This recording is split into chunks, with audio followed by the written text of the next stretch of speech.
በብሉይ ኪዳን ዘመን ሰዎች ስለሰሩት ኃጢአት በየጊዜ የኃጢአታቸው መስተስሪያ ይሆን ዘንድ በግ ወይም ፍየል፣ ዋኖስ፣ እርግብ እነዚህ ነገሮችን ያቀርቡ ነበር።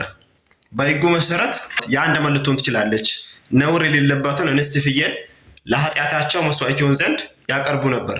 ምክንያቱም የኃጢአት ደመወዝ ሞት ነውና ይላል እግዚአብሔር ቃል ሮሜ መጽሐፍ ምዕራፍ 6 ከቁጥር 23 ላይ እነሱ ላለመሞት እነሱ ስለ ኃጢአታቸው ላለመቀጣት በኃጢአታቸው ፋንታ በእነሱ ፋንታ የሚቀጣውን ሌላ ነገር ወይንም ሌላ መስዋዕት ያቀርቡ ነበር።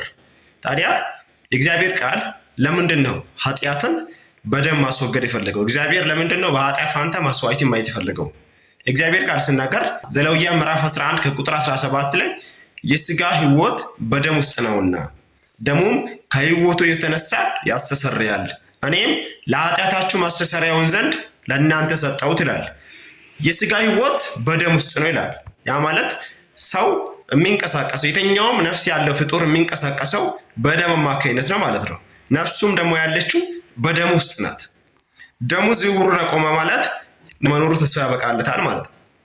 የትኛውም ሕያው ፍጡር የሚንቀሳቀሰው በደሙ አማካኝነት ነው። ደሙ ዝውውሩን አቆመ ማለት ሕይወቱም አለፈ ማለት ነው።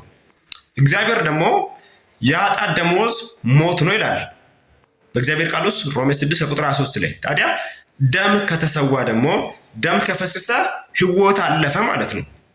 በኃጢአተኛው ፋንታ ሕይወት አለፈ ማለት ነው። ከዚህ አንጻር ነው ዕብራውያን ምዕራፍ 9 ከቁጥር 2 ላይ ደምም ሳይፈስ ስርየት የለም ይላል እግዚአብሔር ቃል። ደም ካልፈሰሰ የኃጢአት ይቅርታ የለም በእግዚአብሔር ቃል ውስጥ።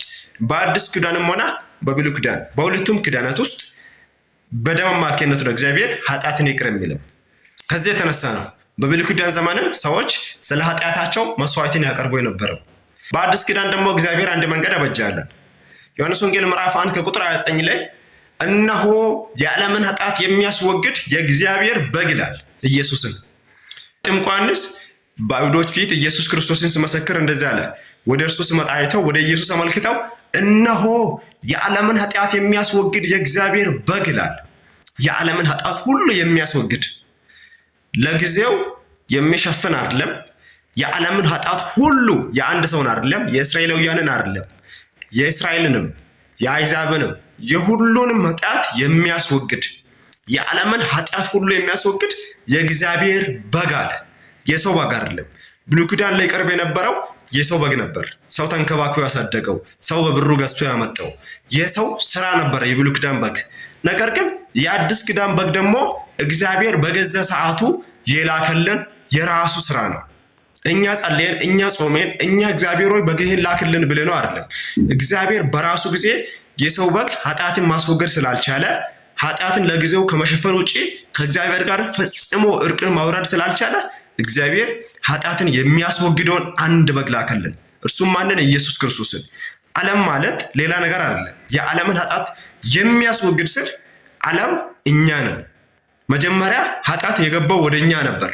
ኃጢአት ወደ እንስሳት አይደለም፣ ወደ አራዊት ወደ እጽዋት አይደለም ኃጢአት የገባው።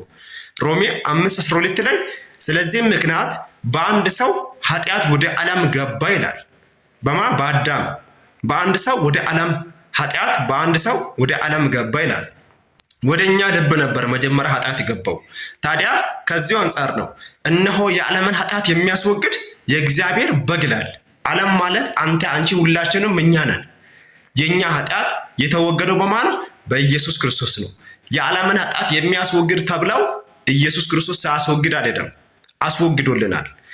ዮሐንስ ወንጌል ምዕራፍ 19 ከቁጥር 30 ላይ ኢየሱስም ሆምጣጤውን ከተቀበለ በኋላ ተፈጸመ አለ፣ ራሱንም አዘንብሎ ነፍሱን አሳልፎ ሰጠ ተብሎ ተጽፏል።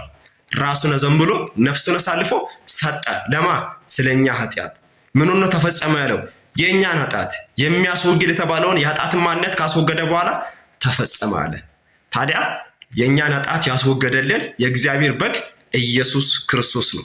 የእግዚአብሔር ጸጋ ይብዛላችሁ።